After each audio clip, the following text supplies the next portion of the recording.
Very good evening, guys. Good evening, ma'am. Good evening. Very good evening. Very good evening. चलिए, तो आज से जो है हम ज्योग्राफी स्टार्ट करने वाले हैं। और ज्योग्राफी स्टार्ट करने से पहले मैं आपको बता दूं कि आपके पास जो है एटलस होना चाहिए। अगर एटलस नहीं है, एटलस सभी को पता होगा क्या होता है। बुक ऑफ मैप्स होती है, ठीक है, मैप की किताब होती है, उसे हम एटलस कहते हैं। तो अगर ये है, बहुत अच्छी बात है। नहीं है तो एटलीस्ट आपके पास वर्ल्ड मैप और इंडिया का मैप ये होने चाहिए। अब ये कौन से वाले चाहिए? ये आपको चाहिए पॉलिटिकल भी और फिजिकल भी, ठीक है।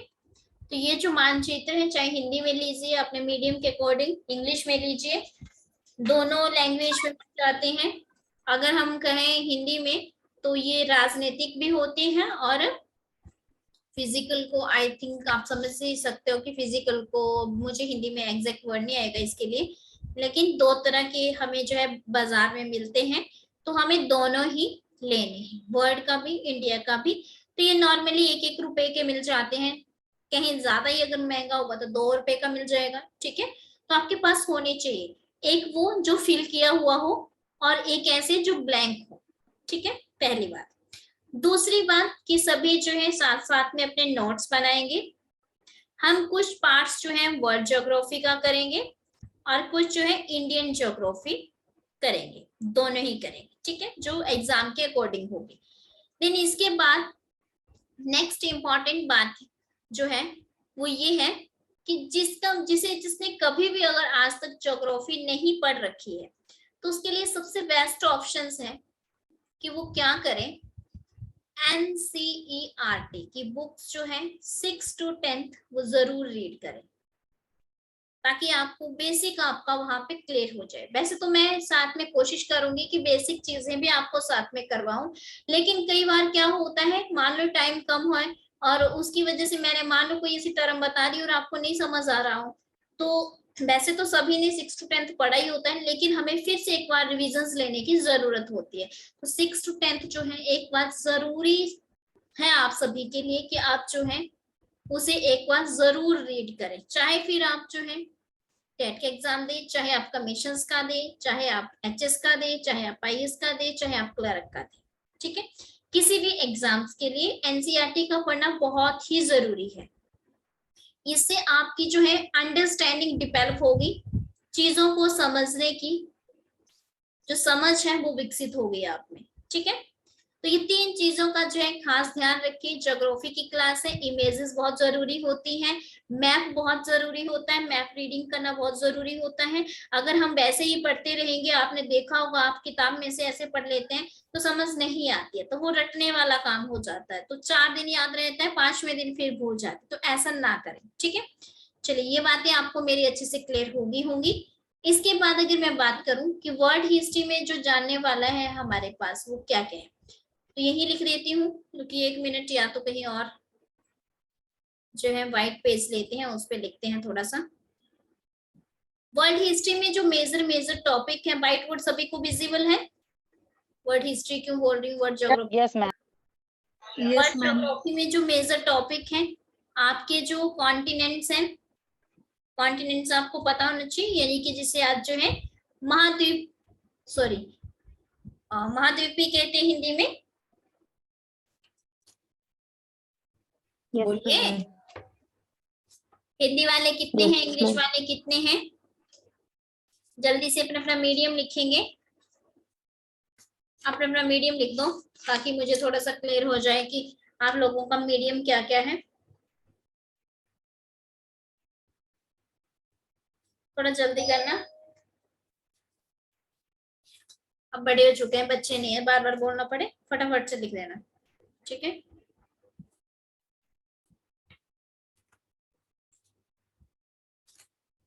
कॉन्टिनेंट्स यानी कि महाद्वीप आपके ये पढ़ने वाले हैं, ओशियंस हैं, यानी कि ओशियंस को क्या कहते हैं आप? महासागर। महासागर कह देते हैं, ठीक है। या फिर जो है कई बार समुद्र भी बोल लेते हैं हम, तो एक ही बात है, ठीक है, महासागर। लेकिन महासागर बोलना ज्यादा अच्छा लगता है। तो ये महासागर है, ये पढ़ने वाले हैं। वैसे ये तो इतनी बेसिक चीजें हैं जो आपने बचपन में पढ़ी हुई है, जबकि मुझे नहीं पढ़ानी चाहिए आपको, ठीक है। लेकिन फिर भी अगर नहीं है, किसी को पता है, तो 6 की एनसीईआरटी पढ़ेंगे तो आपको क्लियर हो जाएगा। 6 की एनसीईआरटी में आई थिंक 3rd या 4th चैप्टर आपको मिल जाएगा ये। उसके बाद इसमें हमें जानने वाला क्या है, अर्थ के बारे में देखेंगे, थोड़ा सन के बारे में देखेंगे, थोड़ा सोलर सिस्टम देखेंगे। टॉपिक लिखवा रही इंपॉर्टेंट, जहां से क्वेश्चंस आते हैं, ठीक है। उसके बाद जो है हम देखेंगे जो है इसी में जो है हम थोड़ा सा अपनी इतनी जो है अपने माइंड को इतना थोड़ा डिवेलप कर लेंगे ताकि हम इंडिया के कॉन्टेक्स्ट में सब चीजों को समझ सके। तो इसी में हम जो है आपकी लॉन्गिट्यूड लैटिट्यूड देखेंगे। अच्छा, हिंदी वाले कंफ्यूज मत होना, मैं हिंदी में भी लिखवा दूंगी, ठीक है। लॉन्गिट्यूड लैटिट्यूड यानी कि आपके जो अक्षांश दक्षांश होते हैं उनके बारे में देखेंगे। सोलर सिस्टम मतलब सौर मंडल के बारे में, अर्थ मतलब पृथ्वी, सन सूर्य, ठीक है। इसके बाद हम देखेंगे थोड़ा सा टाइम जोन के बारे में देखेंगे, प्राइम मेडिरियन देखेंगे। प्राइम मेडिरियन जब एक एक टॉपिक करेंगे तब इनके बारे में देखते चलेंगे, ठीक है। तो मेडिरियन वाली लाइन जो है ये बहुत इंपॉर्टेंट है, इसके बारे में देखेंगे। फिर उसके बाद हम जो है कुछ कंट्रीज को देखेंगे जो हमारी जैसे ट्रॉपिक ऑफ कैंसर से होती हैं, लगती हैं, या फिर आपकी जो है ट्रॉपिक ऑफ कैप्रिकॉन से लगती हैं, उन सभी को देखेंगे। जो कर्क रेखा जो है मकर रेखा या फिर आपकी भूमध्य रेखा से रिलेटेड जो भी चीजें हैं वो सारी की सारी चीजें देखेंगे। इसके अलावा हम देखेंगे इंडियन ज्योग्राफी। इंडियन ज्योग्राफी का पार्ट हमारे पास जो है मेजर रहता है। इंडियन जियो में अगर हम बात करें तो हम सबसे पहले इंडिया का फिजिकल पार्ट देखेंगे, भौतिक भूगोल जो है भारत का उसके बारे में जानेंगे। और देन उसके बाद जो है हम देखेंगे इसके फिजिकल में बहुत सारी चीजें आ जाएंगी, जैसे आपके माउंटेन्स है, आपके जो है प्लेट्यू है, पठार है, पर्वत है, रिवर्स है, एक्सेट्रा एक्सेट्रा, ठीक है। ये सब इसमें कवर हो जाएगा। देन हम इसमें जो है और भी बहुत सारी चीजें देखेंगे जो भी हमें इंपॉर्टेंट लगेगा इंडिया के कॉन्टेक्स्ट में, यानी कि उसके भारत के संदर्भ में जो भी चीजें हमें लगेंगी कि हमें देखनी चाहिए, करनी चाहिए, वो सारी की सारी चीजें जो है हम भारत की ज्योग्राफी में यानी कि भारत के भूगोल के अंदर पढ़ेंगे। लेकिन इसमें जो है सबसे मेजर जो है वो फिजिकल ज्योग्राफी है। अगर आपकी इसमें बिल्कुल भी अंडरस्टैंडिंग नहीं है तो 11th क्लास की जो एनसीईआरटी है, मैं सोर्स भी बता रही हूँ साथ साथ में आपको, ताकि आप भी साथ में मेहनत करें, ठीक है। एनसीईआरटी जो 11th क्लास की है वो सारी की सारी फिजिकल ज्योग्राफी ही है। भारत का जो है फिजिकल को क्या कहते हैं अब, भौतिक, ठीक है। भौतिक भूगोल जो है वो आपका सारा का सब भौतिक ही कहते हैं ना शायद, जहां तक मुझे याद आ रहा है, शायद इस किताब का नाम यही है, भौतिक संरचना करके। तो देख लेना एक बार। तो 11th क्लास की ज्योग्राफी जो है वो बहुत आपके काम आएगी। और ये चीजें जो है ये सारी चीजें आप 6 to 10th ही पढ़ लेते हैं, ठीक है, वही चीजें हैं। इवन ज्योग्राफी के लिए कोई बड़ी बुक उठाने की जरूरत नहीं होती हमें। कोई कहे कि बहुत ही ज्यादा डेप्थ में पढ़िए, तो ऐसा पढ़ने की जरूरत नहीं है। आप किसी आईएएस का मेंस नहीं लिख रहे हैं, ठीक है। जो आपका सब्जेक्ट है उसमें क्या बनानी है, आपको समझ बनानी है। आपको कोई आंसर राइटिंग नहीं करना है पेपर में, आपको क्या करना है, एमसीक्यूज में सॉल्व करने हैं। तो एमसीक्यूज तभी आप कर पाते हैं जब आपकी समझ बन जाती है उस सब्जेक्ट के अंदर। तो समझ बनाने के लिए आपको क्या करना होगा, साथ में एनसीईआरटी पढ़नी होगी। ज्योग्राफी एक ऐसा सब्जेक्ट है जो एनसीईआरटी से ही कंप्लीट होता है। अगर मैं कहूँ कि पॉलिटी की एनसीईआरटी पढ़िए तो उसको पढ़ने से कोई ज्यादा फायदा नहीं है आपका, तो उसको मैंने कभी ऐसा नहीं कहा कि इसको पढ़ ही लो आप, लेकिन इसे इसलिए बोल रही हूँ ताकि आपकी समझ विकसित हो सके, ठीक है। इतना कुछ है 6 to 10 कि आप जब उसे पढ़ेंगे तो आपको रियलाइज होगा कि जब आप एक एचएस का भी एग्जाम खोलेंगे, पेपर देखेंगे, तो आप बोलेंगे इसमें तो वही क्वेश्चंस आए हुए हैं, तो जब आप कमीशंस का देखते हैं या फिर आप टेट का देखते हैं या क्लर्क का देखते हैं, सभी में टॉपिक क्या है, जीएस जो हमेशा रहती है, जनरल स्टडीज आपकी सोशल साइंस, वो सेम ही रहती है, चाहे वो पॉलिटी हो, चाहे हिस्ट्री हो, चाहे ज्योग्राफी हो, चाहे इकोनॉमिक्स हो। फिर आप चाहे 0 से लेके हाई लेवल का पेपर दे लें, सभी में टॉपिक सेम रहते हैं। जरूरी है समझ को विकसित करना। क्लियर है सभी को इतना? Yes ma'am. चलिए नोट कर लिया सभी ने इतना जो मोस्ट इम्पोर्टेंट था? Yes ma'am. Yes ma'am. चलिए तो पहले सबसे पहले हम थोड़ा सा ये देख लेते हैं कि कौन कौन से कॉन्टिनेंट्स हैं हमारे, यानी कि कौन कौन से आपके महाद्वीप हैं। थोड़ा सा महाद्वीप के बारे में जान लेते हैं, देन फिर नेक्स्ट जो है लेवल की ओर चलेंगे हम। ठीक है, तो मैं बेसिक सा बताऊंगी, मैं एक एक को एक्सप्लेन नहीं करूंगी यहाँ पे, क्योंकि हम जब देखेंगे डिटेल में डेप्थ में तब उसको एक्सप्लेन करेंगे। ठीक है, तो मैं एक एक करके बताती हूँ। सबसे पहले हम बात करते हैं एरिया वाइज। अच्छा, इससे पहले बता दूं कि कितने हैं। जनरली हम कितने काउंट करते हैं, 7 कंटिनेंट्स कहते हैं कि 7 महाद्वीप है, लेकिन कहीं कहीं पे 8 भी लिखा होता है, आपने देखा होगा। लेकिन जो 8th वाला है यहाँ करके, वो अभी तक काउंट नहीं किया जाता, तो इसलिए हम कहेंगे 7 ही महाद्वीप है। ठीक है, कितने हैं, 7 महाद्वीप हैं। अब 7 कौन कौन से हैं, हम सबसे पहले देखेंगे एरिया वाइज। कैसे? क्षेत्र के आधार पे एरिया वाइज। पेन ठीक है, सभी को विजिबल है या चेंज करूं, ये भी ठीक है ना? एरिया वाइज अगर बात करें तो सबसे पहले आपका आता है एशिया। एशिया। कौन सा आता है? एशिया। ठीक है, नंबर 1 एशिया आपका। Number 2 Africa.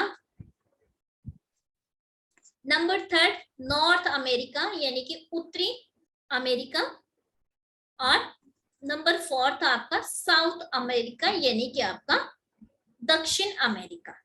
ठीक है, Asia, Africa, North America, South America. Then इसके बाद 5th नंबर पे आता है आपका अंटार्कटिका। ठीक है, नंबर 5 हो गया। नंबर 5। अब बात करते हैं नंबर 6। तो नंबर 6 पे आता है यूरोप। नंबर 6 पे यूरोप। अंजना वीडियो ऑफ करिए। नंबर 6 पे यूरोप। और नंबर 7 पे जो आता है वो आता है ओशिनिया। वीडियो ऑफ ही रखे सभी। ओशिनिया, जिसे आप ऑस्ट्रेलिया के नाम से भी जानते हैं, लेकिन क्या है ये? ओशिनिया है। आप हो सकता है कई बच्चे पहली बार सुन रहे हो कि इसको हम ओशिनिया बोल रहे हैं, लेकिन असल में ये ओशिनिया ही है। ऑस्ट्रेलिया क्या है, इसके अंदर जो है सब पार्ट्स हैं। इसमें जो है 4 तरह के महाद्वीप हैं। ठीक है, जिसमें आप देखेंगे यहाँ करके जो है एक आते हैं हमारे पास माइक्रोनेशिया, बता देती हूँ, यहाँ लिख देती हूँ माइक्रोनेशिया। फिर एक आते हैं मालानेशिया, मालानेशिया। फिर आते हैं पॉलिनेशिया, पॉलिनेशिया। 4 आते हैं। ठीक है, और एक आता है आपका ऑस्ट्रेलिया। तो ऑस्ट्रेलिया जो है इन चारों में से सबसे ज्यादा बड़ा है क्षेत्र के आधार पे, एरिया के वाइज, इसलिए हम इसे ऑस्ट्रेलिया भी बोल देते हैं। इसका नाम क्या है? ओशिनिया। कौन सा महाद्वीप है? ओशिनिया कॉन्टिनेंट्स है आपका। तो ये है 7th नंबर पे। Number 1 Asia, 2 Africa, 3 north America यानी कि उत्तरी America, 4th south America. America जो है 2 है, एक उत्तर में एक दक्षिण में। ठीक है, अब आप कहते हैं जैसे यूएसए कहाँ हुआ, तो यहाँ यूएसए क्या है? इसकी एक कंट्री है। नॉर्थ अमेरिका की यूएसए जो है, जिसे आप कहते हैं कि हाँ यूएसए के प्रधानमंत्री है ना। जैसे कौन है यूएसए के प्रधानमंत्री अभी? कौन है पीएम अमेरिका? किसी को आइडिया? सर्च करना। ठीक है, ये आपके लिए क्वेश्चंस है, सभी चीजें मैं ही बता दूंगी तो आप तो कुछ नहीं करेंगे। अच्छा दीपा, एक बार माइक ऑफ कर लेना, दोबारा से अपने माइक पे क्लिक करो, फर्स्ट ऑप्शन पे।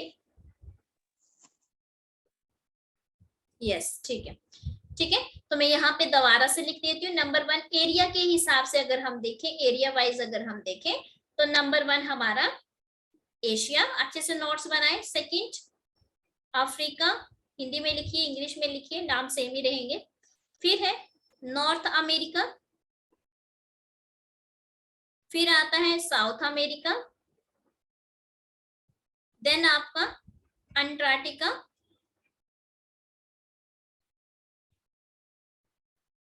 देन आपका यूरोप, देन आपका ऑस्ट्रेलिया लिख लीजिए या ओशिनिया लिख लीजिए, जो आप लिखना चाहें लिख सकते हैं ओशिनिया, लेकिन ध्यान है मैप में यानी कि जो एटलस लेते हैं उसमें ऑस्ट्रेलिया नहीं लिख रखा होता, उसमें क्या लिख रखा होता है ओशिनिया। क्योंकि ये क्वेश्चन जो है मुझे भी एक बार मैं कंफ्यूज हुई थी, मैंने कहा कि मुझे तो मिल ही नहीं रहा है ऑस्ट्रेलिया, तो पता चला कि इसे तो ओशिनिया बोलते हैं, ऑस्ट्रेलिया तो है इसमें मैप में, है ना। तो कई बार जो है ऐसा कंफ्यूज आप भी मेरी तरह ना हो इसलिए बता रही हूँ। चलिए इतना क्लियर है सभी को? Yes, ma'am. Yes, ma'am. Okay ठीक है, तो कॉन्टिनेंट से सभी जो है वाकिफ हो गए, सभी को पता चल गया कि हमारे देश में जो है 7 महाद्वीप हैं जिनके पूरी दुनिया जो है इसी में बस रही है। ठीक है, अब यहाँ पे जो अंटार्कटिका है ये क्या है, बर्फ रहती है, इसमें क्या रहती है, बर्फ जमी रहती है, तो इसे हम क्या बोल देते हैं, सफेद भी, वो सफेद बर्फ होती है तो हम इसे सफेद महाद्वीप भी बोल देते हैं, सफेद महाद्वीप। और साथ ही साथ में जो है इसे हम और किस नाम से जानते हैं, गतिशील, गतिशील महाद्वीप भी इसे ही बोलते हैं। क्यों? क्योंकि अब बर्फ रहती है तो बर्फ जो है कभी पिघल रही है कभी जम रही है, तो क्या है वो लगातार गतिशीलता में है, ठीक है, कंटिन्यूटी में है, तो इसे हम गतिशील महाद्वीप भी बोल देते हैं। चलिए सभी को क्लियर हो तो मैं इसे रफ कर दूं? Yes, ma'am. Yes, ma'am. Okay चलिए तो मैं इसको रफ कर रही हूँ। अब देखिए अब सेकंड इसमें आता है पॉपुलेशन वाइज। अगर हम बात करें तो इसे मैं थोड़ा छोटा कर देती हूँ ताकि आपको जो है जो मैं लिखूं वो आपको क्लियर हो सके। एक मिनट रुकिए, इस पिक्चर को मैं थोड़ा छोटा कर देती हूँ इसलिए ताकि आपको अच्छे से जो मैं लिख पाऊं वो आपको विजिबल। चलिए अब देखिए, अब देखते हैं population wise. Population wise, population मतलब जनसंख्या के आधार पे, जनसंख्या के आधार पे अगर हम बात करें तो एशिया नंबर 1 सभी को पता है, ठीक है। पूरी दुनिया में पहली कंट्री जो है कौन सी है, पॉपुलेशन के 22 कंट्री कौन सी है, चाइना है। तो चाइना कहाँ पे है, एशिया में। इसके बाद भारत जो है आने वाले टाइम में सबसे नंबर 1 पे होने वाली है, तो वो भी कहाँ पे, एशिया में ही है ना। नंबर 1 एशिया, सेकंड पे अफ्रीका, ज्यादा फर्क नहीं है, ठीक है, सेकंड। देन यूरोप आपका थर्ड आ जाएगा, यूरोप, हिंदी वाले हिंदी में लिखे, इंग्लिश वाले इंग्लिश में, ये है जनसंख्या के आधार पे। फिर है नॉर्थ अमेरिका, फिर है साउथ अमेरिका, देन आपका ऑस्ट्रेलिया जिसे आपने ओशिनिया कहा था, देख लेना कहीं स्पेलिंग गलत ना लिखो। देन इसके बाद अंटार्कटिका, यहाँ पे तो है ही नहीं, है ना, सभी को पता है, क्योंकि इतनी सारी बर्फ जमती है तो यहाँ पे कौन रहेगा। यहाँ पे क्या लगाए गए हैं, केंद्र स्थापित किए गए हैं रिसर्च के। आपको पता होगा कि भारत के भी 2 जो है यहाँ पे केंद्र स्थापित किए गए हैं, कौन कौन से हैं वो आपने नाम पता लगाने हैं। वो आपके लिए क्वेश्चन है कि अंटार्कटिका में भारत के द्वारा लगाए गए कौन कौन से शोध केंद्र, जिसे आप कहते हैं शोध केंद्र मतलब रिसर्च सेंटर जो है कौन कौन से है, ठीक है। ये आपके लिए क्वेश्चंस है, एनसीईआरटी में बहुत ही अच्छी तरह से दिया हुआ है। दूसरा आप सर्च भी कर सकते हैं इंटरनेट से, तो आपको पता चल चुका होगा number 1, number 2, number 3, number 4, number 5, number 6, 7, ठीक है। पॉपुलेशन वाइज क्लियर है सभी को? Yes, ma'am. ओके अब हम देखेंगे दुनिया की सबसे बड़ी कंट्रीज एरिया वाइज। कंट्रीज मतलब देश, दुनिया के सबसे बड़ी कंट्रीज देखेंगे, लेकिन कंट्रीज कैसे देखेंगे, कंट्री देशों के बारे में देखेंगे, लेकिन कैसे, एरिया वाइज, क्षेत्रफल के आधार पे, एरिया वाइज। नंबर 1 रशिया, रूस जिसे आप कहते हैं। Number 2 Canada, third China, area wise देख रहे हैं, ठीक है, पॉपुलेशन वाइज नहीं है कनाडा, लेकिन एरिया वाइज है, ठीक है। चाइना, फिर यूएसए का, फिर आपका 5th ब्राजील। अभी यहाँ पे कंट्रीज दे नहीं रखी है, कंट्रीज वाला होता तो दिखाती आपको यहाँ पे। फिर है ऑस्ट्रेलिया, देन 7th पे इंडिया। इंडिया, है ना। तभी हम कहते हैं भारत जो है क्षेत्रफल के आधार पे कौन से नंबर पे है, 7वां सबसे बड़ा देश है। तो 7वें नंबर। देश से पहले आपको पता भी होना चाहिए कि इससे ऊपर वाले कौन से है 7। तो रशिया है, Canada, then China, USA, Brazil, Australia and India आ गया आपका। ठीक है, अब आ जाए अगर पॉपुलेशन वाइज कंट्रीज, जनसंख्या के आधार पे अगर कंट्रीज आ जाए तो क्या लिखेंगे? नंबर 1 पे कौन सी है पॉपुलेशन के आधार पे country? China. Yes, China. Second India, India. USA, fourth Indonesia, Indonesia, Pakistan. Pakistan. ठीक है, पाकिस्तान। तो ये क्लियर है सभी को इतना? Yes ma'am. अच्छा, इसके साथ मैं आपको बता देती हूँ कि आपने क्या करना है। 6th क्लास का चैप्टर पढ़ना है। मेरे पास यहाँ किताब मैंने पता नहीं कहाँ रखी होगी, पता नहीं मैंने कहाँ रख दी है। खैर अगर दिखती है मुझे तो मैं आपको बताती हूँ कि आपने कौन सा चैप्टर पढ़ना है। 6th क्लास का सभी ने पढ़ना है, ठीक है, चाहे वो कोई भी हो। आपको पीडीएफ मिल जाएगी, उसमें आपकी जो है ऑनलाइन मिल जाती है पीडीएफ इसमें।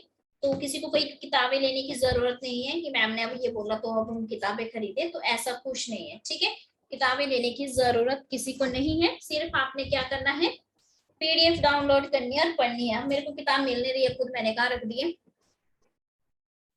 और आपने जो है फर्स्ट चैप्टर में तो सोलर सिस्टम है, सेकंड में आई थिंक मैप है, अब थर्ड में शायद अर्थ से रिलेटेड है, इंटीरियर अर्थ के बारे में है, और फोर्थ में कोई याद नहीं आ रहा, शायद फोर्थ ही होगा इससे रिलेटेड, कॉन्टिनेंट्स वगैरह से। ठीक है, तो वो चैप्टर आपने देखना है। जो मैंने बताया है वो वहां पे आपको सब मिलेगा। साथ ही साथ में आपको ये मिलेगा कि एशिया में क्या क्या इंपॉर्टेंट है, ठीक है, अफ्रीका में कौन कौन सी चीजें इंपॉर्टेंट है, मैं कल आपसे पूछूंगी। अगर आपको कोई ऐसा स्टूडेंट हो जिससे डाउनलोड ना हो या ना पता चले तो मुझे बता देना, मैं चैप्टर बकायदा डाउनलोड करके सेंड कर दूंगी। ठीक है, चाहे हिंदी मीडियम है आपका चाहे इंग्लिश मीडियम है, दोनों मीडियम में वहां पे मिल जाती है इंटरनेट में। तो दिन में फ्री होते वहां पे आप उसको पढ़ सकते हैं। ठीक है, चलिए, अगर आपको अब थोड़ा सा दुनिया के बारे में पता चल चुका होगा कि इसी में सारी दुनिया हमारी बसी हुई है।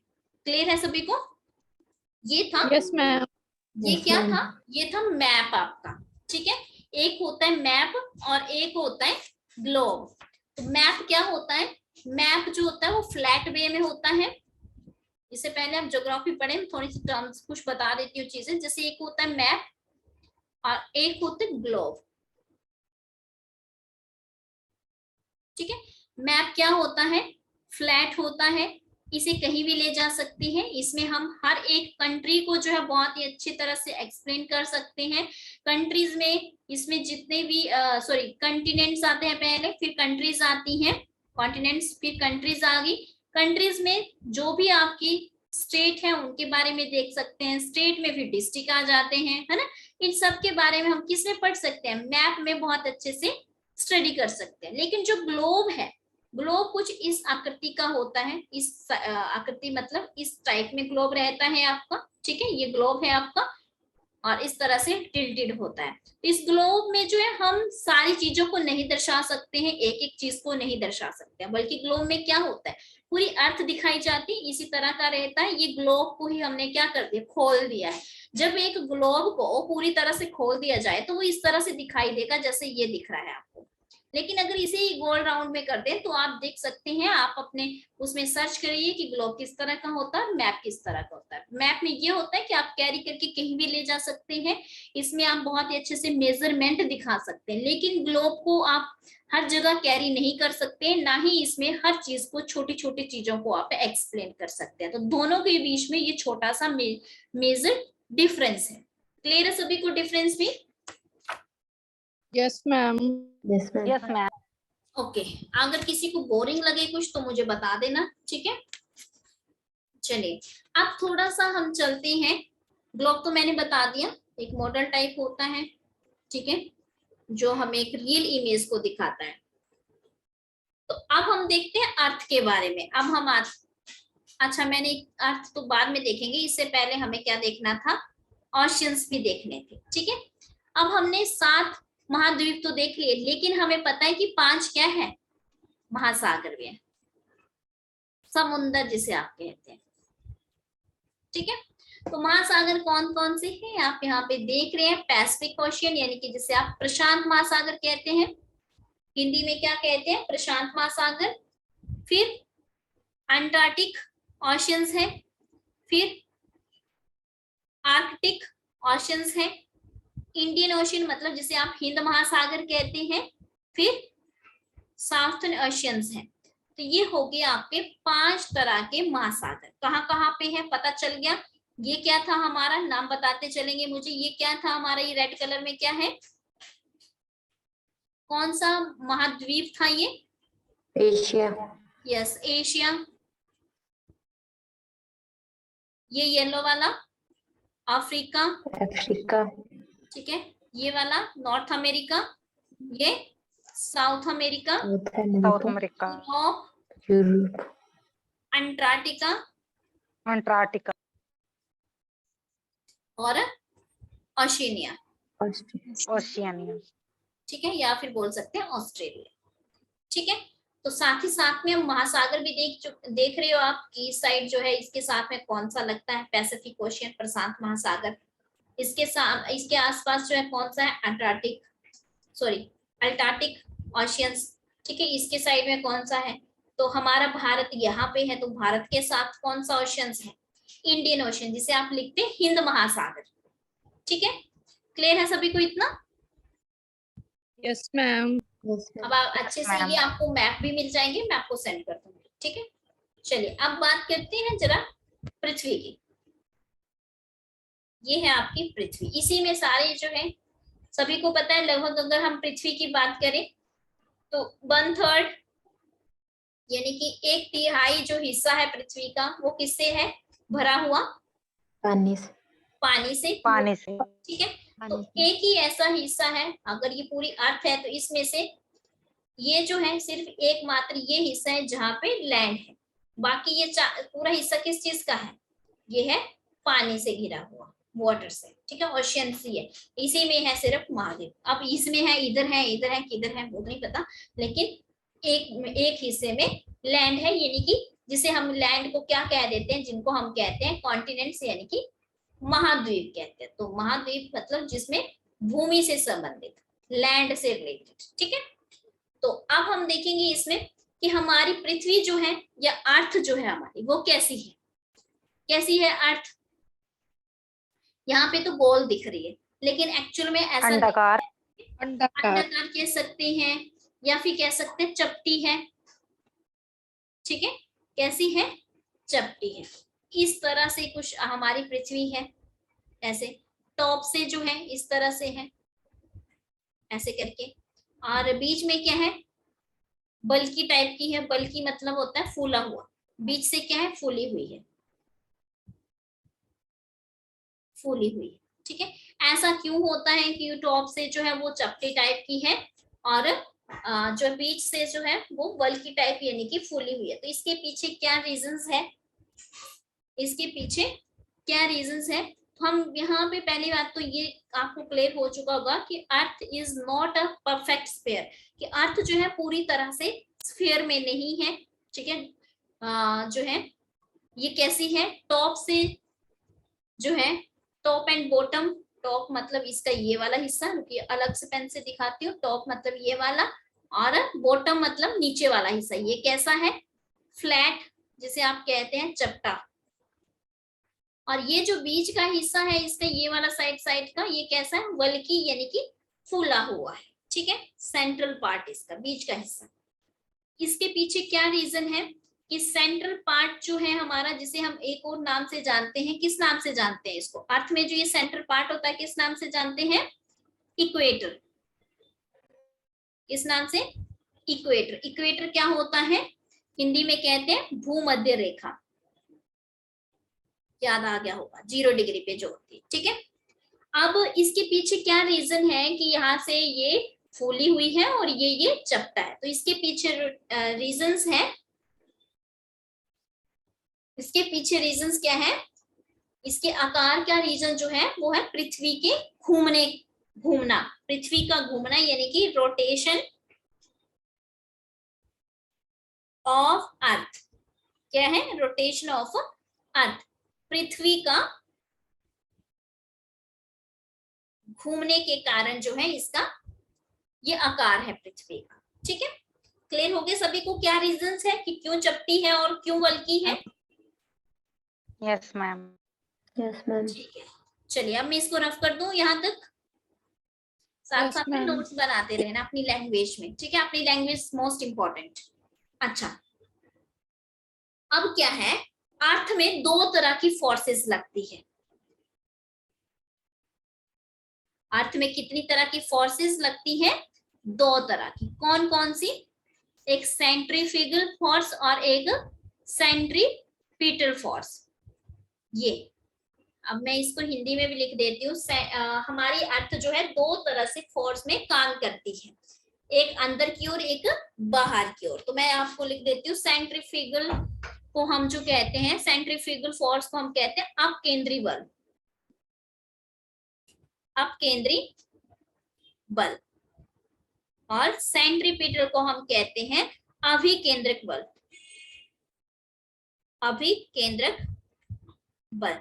तो अर्थ में जो है 2 तरह की फोर्सेस लग रही है। कौन कौन से? एक सेंट्रीफ्यूगल फोर्स और एक सेंट्रीपिटल। तो सेंट्रीफ्यूगल फोर्स जो है वो कहाँ की ओर लगती है? बाहर की ओर। The centre part of earth जो है वो कैसा रहता है हमारा, यानी कि पृथ्वी का जो मध्य का भाग है वो कैसा रहता है, किस चीज का अनुभव करता है? वो सेंट्रीफ्यूगल का, यानी कि अपकेंद्री बल का। ये आप देख रहे होंगे एग्जाम्पल के तौर पे, ये देखिए कैसे लग रही है फोर्स बाहर की ओर। और सेंट्रीपिटल जो है वो अर्थ जो है जब हमारी रोटेट करती है या अपनी धुरी पे घूमती है, अपने एक्सिस पे, ठीक है। तो आप देख रहे हैं यहाँ पे ये कहाँ किस तरफ फोर्स लग रही है हमारी, जो है ये लग रही है अंदर की ओर। तो आपको सिर्फ इतना याद रखना है कि 2 तरह की फोर्सेस है, एक सेंट्रीफ्यूगल फोर्सेस और एक सेंट्रीपिटल। तो आपको सिर्फ ज्यादा कुछ याद नहीं रखना, यहाँ पे टेक्निकल कोई जो है आपको सब्जेक्ट में नहीं जाना है। आपको बस ये पता होना चाहिए कि सेंट्रीफ्यूगल फोर्स क्या होती है और सेंट्रीपिटल क्या होती है। तो सेंट्रीफ्यूगल होती है जो बाहर की ओर लगती है, बाहर की ओर, ऐसा लिख लो शॉर्ट टर्म में, ठीक है, शॉर्ट नोट्स में। सेंट्रीपिटल होती है जो अंदर की ओर बल लगाया जाता है। फोर्स का मतलब है बल, ठीक है, अंदर की ओर लगने वाला बल। तो पृथ्वी जो है 2 तरह के उसमें बल लगते हैं, एक अंदर की ओर, एक बाहर की ओर। क्लियर है सभी को इतना? Yes, yes ma'am. Ma'am. Yes ma'am. Okay, अब इसमें जो है आज को 3 ही मिनट बचे हैं अब इस लिंक में। तो अगली क्लास जो हम कल ही करेंगे। कल हम देखेंगे पूरा डिटेल में, थोड़ा अर्थ के बारे में पढ़ेंगे, ठीक है। तो मैंने बता दिया आपको पहले कि एनसीईआरटी जरूर पढ़ें आप। एनसीईआरटी में जो है 6th क्लास की एनसीईआरटी पढ़ें, 6th क्लास की। मैं अभी भी कह रही हूँ 6th क्लास की, क्योंकि हमारा जो अभी जो आने वाले टॉपिक है वो 6th क्लास में ही आने वाले। 7th और 8th की जो है वो क्या है, एनवायरमेंट है। 7th क्लास में एनवायरमेंट है आपका, 8th में भी आई थिंक एनवायरमेंट से रिलेटेड ही है। तो वो इतनी ज्यादा जो है अभी काम नहीं आएगी, लेकिन 6th क्लास की आपकी काम आएगी। तो जहां जहां जब जब हम जो टॉपिक पढ़ेंगे मैं साथ में बताती चलूंगी कि एनसीईआरटी का कौन सा चैप्टर पढ़ना है। तो आपको जो है अर्थ से रिलेटेड जो है 3rd चैप्टर है मे बी 6th क्लास का, जिसमें आपको होगा पृथ्वी की आंतरिक, ऐसा कुछ, अब मुझे पूरी तरह से आ नहीं रहा याद चैप्टर का नाम, लेकिन ऐसा ही पृथ्वी की गतियां। पृथ्वी की गतियां। और 4th कौन सा है? मानचित्र। नहीं, फिर कोई और हो फिफ्थ सकता है। पृथ्वी की गतियां भी पृथ्वी के प्रमुख परिमंडल। हाँ, ये जो परिमंडल वाला है, कौन सा चैप्टर है ये? 5th है। Yes ma'am. हाँ, तो ये चैप्टर आपने पढ़ना है, ठीक है। ये चैप्टर जो है बहुत इंपॉर्टेंट है, जो आज हमने किया है इससे रिलेटेड भी है इसमें। और जब आप थोड़ा सा इसे पढ़ लेंगे तो आपकी अंडरस्टैंडिंग बननी शुरू हो जाएगी, ठीक है। पृथ्वी की गतियां पढ़ना, वो भी पढ़ लेना। वो इसलिए क्योंकि कल हम वही करेंगे पृथ्वी की गतियों के बारे में, ठीक है। क्लियर है सभी को? कोई ऐसा स्टूडेंट जिसे समझ Yes, ना आया ma'am. हो? हाँ मैम। सभी को क्लियर हो गया? और सभी को happy teachers day. Yes day ma'am. Happy teacher day ma'am. Okay, thank you. आप सभी को भी जो है टीचर्स डे की ढेर सारी शुभकामनाएं। चलिए तो आज की क्लास को जो है यही पे एंड करते हैं। Good night to all. Ma'am good night. Good night ma'am.